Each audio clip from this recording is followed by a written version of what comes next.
gente, tudo bem? Vamos novamente para mais uma leitura do Mágico de Oz. Vamos embarcar nessa aventura com a Dorothy e o Totó. Vamos recapitular então o capítulo passado, que foi o capítulo 3. Então, no capítulo 3, a Dorothy sai da casa dela para encontrar a calçada com pedras amarelas e seguir o caminho para encontrar o Mágico de Oz. Então, ali no caminho, ela foi trilhando o caminho, encontrou as casas dos Munchkins e ela então viu uma casa e foi entrando, que era uma casa muito bonita.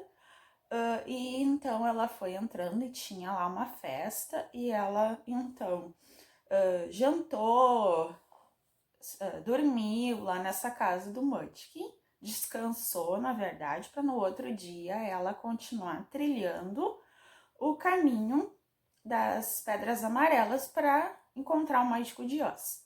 No outro dia ela foi e encontrou um milharal, e nesse milharal tinha um espantalho, e ela ficou olhando ali e notou que o espantalho deu uma piscadinha para ela, assim.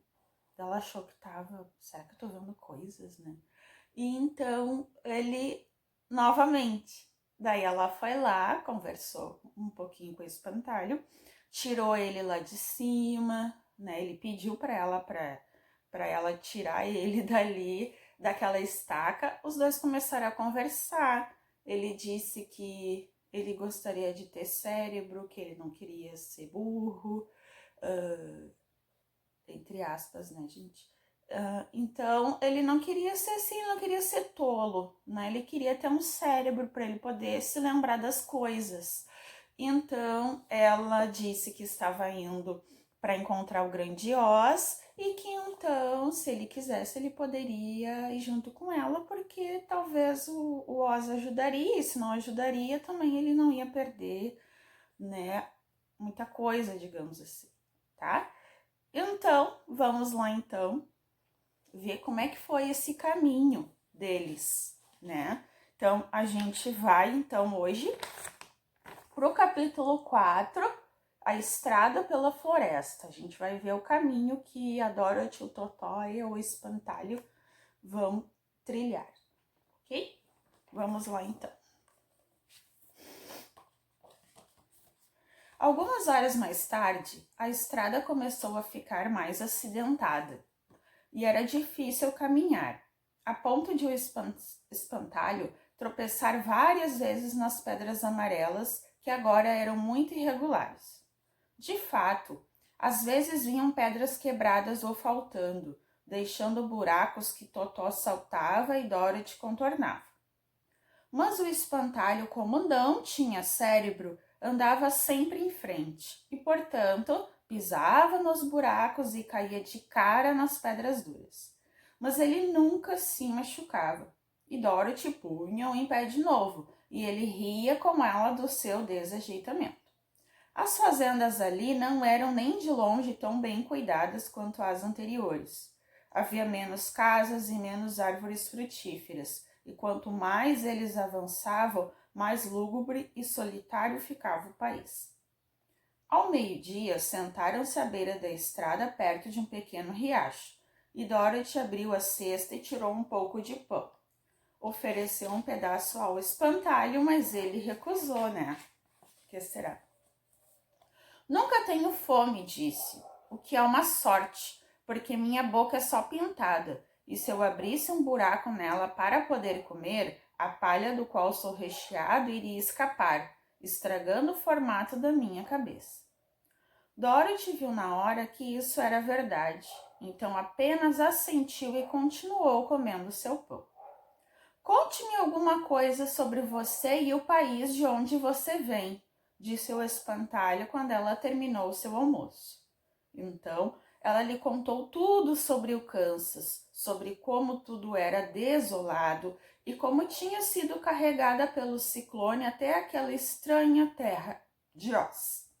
O espantalho ouviu com atenção e disse: Não consigo entender por que você deseja deixar este belo país e voltar para esse lugar árido e triste que chama de Kansas. Isso é porque você não tem cérebro, respondeu a menina. Não importa o quanto nosso lar seja feio e triste, nós, pessoas de carne e osso, sempre preferimos viver nele e não em qualquer outro lugar, mesmo que seja muito bonito. Não há lugar como o nosso lar. O espantalho sorriu. Claro que eu não consigo entender isso, disse ele. Se a cabeça de vocês fosse recheada de palha como a minha, provavelmente vocês morariam em lugares bonitos e não haveria ninguém no Kansas. Sorte do Kansas que vocês têm cérebro. Você não quer me contar alguma história enquanto estamos aqui descansando? Pediu a criança.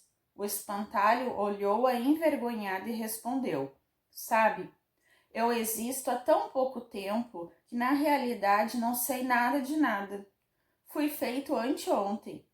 Portanto, o que aconteceu no mundo antes disso é totalmente desconhecido para mim. Felizmente, quando o fazendeiro fez minha cabeça, uma das primeiras coisas que pintou foram minhas orelhas. Então eu ouvi tudo o que estava acontecendo naquela hora. Tinha outro Munchkin com ele.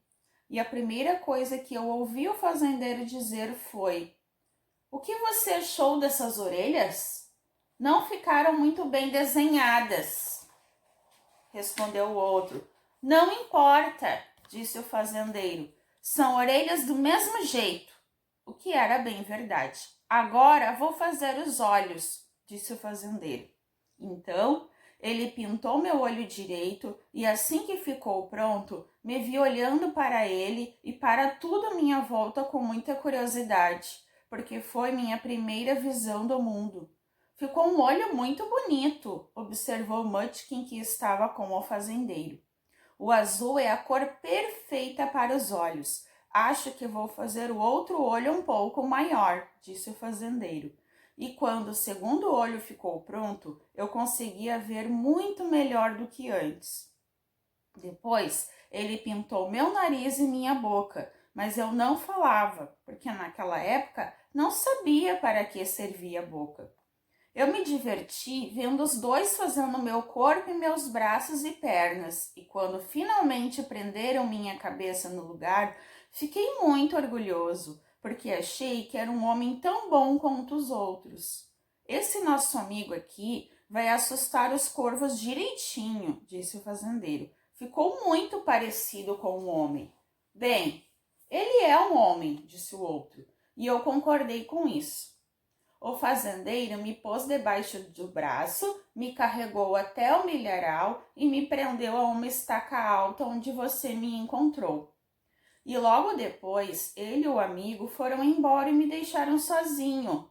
E continuou: Eu não gostei de ser abandonado daquele jeito, então tentei andar atrás deles, mas meus pés não conseguiam encostar no chão e fui obrigado a ficar naquela estaca. Era uma vida muito solitária, porque eu não tinha nada em que pensar, já que tinha sido feito há tão pouco tempo. Muitos corvos e outros pássaros voavam até o milharal, mas assim que me viu, ia embora, achando que eu era um Munchkin. E gostei disso, fazia-me sentir uma pessoa importante. Pouco depois, um velho corvo voou até perto de onde eu estava e, depois de me examinar com atenção, empoleirou-se no meu ombro e disse: Tô aqui pensando, será que esse fazendeiro imagina que vai me enganar desse jeito tão tosco? Qualquer corvo com bom senso percebe que você é apenas um boneco recheado de palha. Então, ele pulou até os meus pés e comeu todo o milho que quis. Os outros pássaros, vendo que eu não fazia nada, vieram comer o milho também. E não demorou muito, e já havia um grande bando reunido à minha volta. Fiquei triste com isso, porque mostrou que eu não era um espantalho tão bom assim. Mas o velho corvo me confortou, dizendo: Se você pelo menos tivesse cérebro, seria um homem tão bom quanto qualquer um deles, até melhor do que alguns. Cérebro é a única coisa que vale a pena ter neste mundo. Não importa se você é corvo ou homem. Depois que os corvos foram embora, fiquei pensando muito nisso e decidi que tentaria de todo jeito conseguir um cérebro.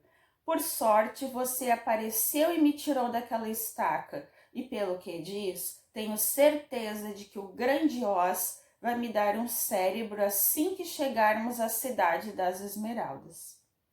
É o que eu espero, disse Dorothy bem séria, pois você parece muito ansioso para ter um. Ah, sem dúvida, fico muito ansioso, retrucou o espantalho. A gente se sente mal quando sabe que é um tonto. Bem, disse a garota, vamos embora. E passou a cesta para o espantalho. Agora não havia mais cercas junto à estrada e a região era rústica e sem plantações. Ao anoitecer, chegaram a uma grande floresta, com árvores que eram tão altas e ficavam tão perto uma das outras que seus galhos se entrelaçavam sobre a estrada de pedras amarelas, ficando quase escura embaixo delas, pois os galhos bloqueavam o restante da luz do dia, mas os viajantes não pararam e seguiram pela floresta. Se a estrada entrou na floresta, uma hora vai ter que sair dela, disse o espantalho. E como a cidade das Esmeraldas fica na outra ponta dessa estrada, temos que ir para onde quer que ela nos leve. Isso qualquer um sabe, disse Dorothy. Com certeza, e é unicamente por essa razão que eu sei disso, retrucou o espantalho. Se fosse preciso cérebro para saber, eu nunca saberia. Depois de mais ou menos uma hora, a luz foi indo embora e eles começaram a tropeçar toda hora. Dorothy não conseguia enxergar nada, mas Totó sim, pois alguns cães enxergam muito bem no escuro. E o espantalho declarou que estava vendo tão bem quanto de dia. Então, ela agarrou o braço dele e conseguiram avançar. Se você enxergar alguma coisa, alguma casa ou algum lugar onde a gente possa passar a noite, disse ela, por favor avise. É muito desconfortável ficar andando no escuro. Eu também não gosto, gente, de andar no escuro. Logo depois, o espantalho parou. Estou vendo uma cabana à nossa direita, disse ele, feita de toras e galhos. Vamos até lá? Sim, claro, respondeu a menina. Estou exausta. Então, o espantalho a conduziu por entre as árvores até a cabana. E Dorothy entrou e encontrou uma cama de folhas secas num canto. Deitou na mesma hora e, com o Totó ao lado dela, caiu num sono profundo. O espantalho, que nunca ficava cansado, ficou em pé no canto oposto, esperando pacientemente a manhã chegar.